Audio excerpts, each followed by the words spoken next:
Hi folks, Mayor Jones here. Good morning and welcome to San Antonio. I really wish I could be there, as just last week I launched the Mayor's Economic Security Advisory Group that will focus on making San Antonio competitive in the following areas: artificial intelligence, quantum technology, biotechnology, and space manufacturing. I know this group better than most understands the need for a strategic and focused approach to capitalize on the developments within and across those areas, all of which will power our economic and national security. I appreciate the Cybersecurity Manufacturing Innovation Institute hosting this important town hall to ensure the voice of Texas manufacturers and stakeholders are reflected in the 2026-2030 National Strategic Plan for Advanced Manufacturing. San Antonio is setting the national standard for cybersecurity and the technologies that power our factories, strengthen our supply chains, and protect America's industrial backbone.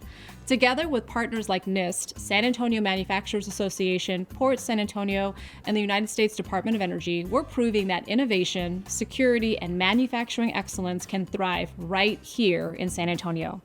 We're in a global competition that requires thoughtful leadership in all communities to lean in to meet our economic and national security objectives.